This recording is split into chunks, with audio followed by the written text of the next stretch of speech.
नमस्कार साथियों, स्वागत है आप सभी का आज किस नई वीडियो में।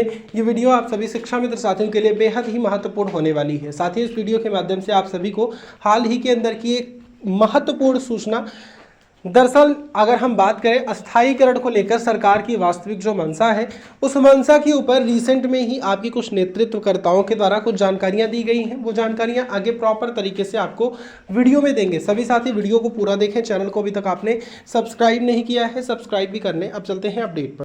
मुद्दा पर हम लोग की चर्चाएं हुई। बाकी कल अंदर जो मीटिंग परियोजना में जो भी बात हुई, मेरी बहन प्राची जी कल बता चुकी हैं, अध्यक्ष जी बता चुके हैं। सर, कल हमारी जो 3 तारीख की धरना थी, उसको सफल बनाने में बहनों का बहुत योगदान रहा, हमारे अध्यक्ष जी का योगदान रहा। अध्यक्ष जी ने महिलाओं को सही में वो कर गुजरने के लिए हौसला अफजाई किए और पूरा स्वतंत्र छोड़ दिए कि आप लोग स्वतंत्र है, जैसा निर्णय लें। खास करके मुझे ये अधिकार दे दिया, इसके लिए अध्यक्ष जी को बहुत बहुत धन्यवाद।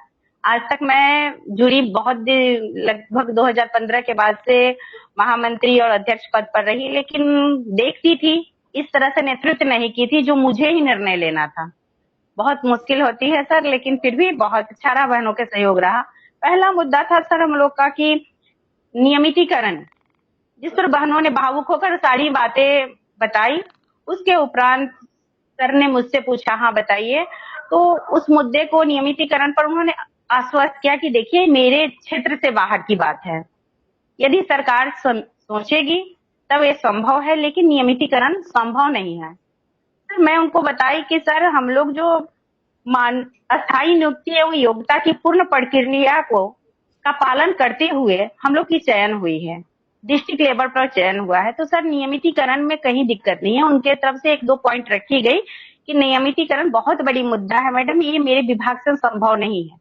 हमने सर लेकिन माध्यम आप बन सकते हैं, क्योंकि आप सक्षम अधिकारी हैं और वहां सरकार तक मेरी बातें पहुंचा सकते हैं। हम लोग अस्थायी नियुक्ति की जो योग्यता है और उसकी जो प्रक्रिया है, सारे को पूर्ण करते हुए भी हम लोग अनुदेशक पद पर नियुक्त हुए हैं। तो कहे कि उसके लिए ठीक है, मैं माध्यम बनूंगा, आगे तक इस बात को पहुंचाऊंगा। इससे ज्यादा उन्होंने कोई आश्वासन नहीं दिया। दूसरा पॉइंट था कि उच्च न्यायालय द्वारा जो जारी किया गया था आदेश, जो 17,000 रुपया है उसका ब्याज सहित वो हम लोग को दे दिया जाए सर। और जो सुप्रीम कोर्ट और न्यायालयीय अदालत में हम लोग के खिलाफ सरकार गई है, उसको वापस ले लिया जाए।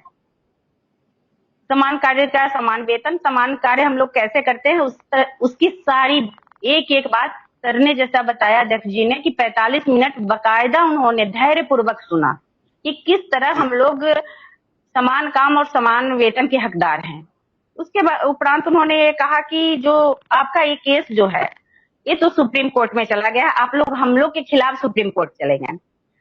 अपर निदेशक महोदय कहें कि देखिए मैं यहाँ नए 4-5 महीने से हूँ, इससे समक्ष जुड़े हुए जितने अधिकारी हैं मैं यहाँ बुलाता हूँ। केबिन में सारे अधिकारी वहाँ मौजूद हुए, जो भी विभाग से जुड़े हुए थे, जो समग्र शिक्षा को देख रहे थे, सारे लोग खड़े हुए, सभी ने एक एक करके जवाब दिया।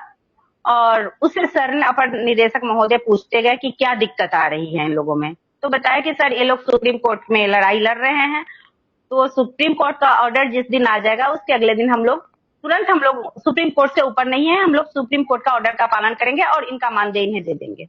जो इनका पास होगा, सुप्रीम कोर्ट जैसा भी आदेश करती है मैं उन्हें दे दिया है। ये रही दूसरी पॉइंट की मांग की। वो जो भी बात कर रहे थे बिल्कुल तर्क पूर्ण कर रहे थे, लेकिन कोई आश्वासन ऐसा नहीं दे रहे थे जिससे हम लोग की उम्मीद की करने में बहुत ज्यादा बंध जाए। जो उनके बस में थे वो सब बोल रहे थे और जो नहीं थे वो भी बता दे रहे थे कि मेरे बस की नहीं है, और पॉइंट टू पॉइंट बात कर रहे थे। तीसरा पॉइंट था उनका हम लोग का कि अंतर जनपदीय ट्रांसफर।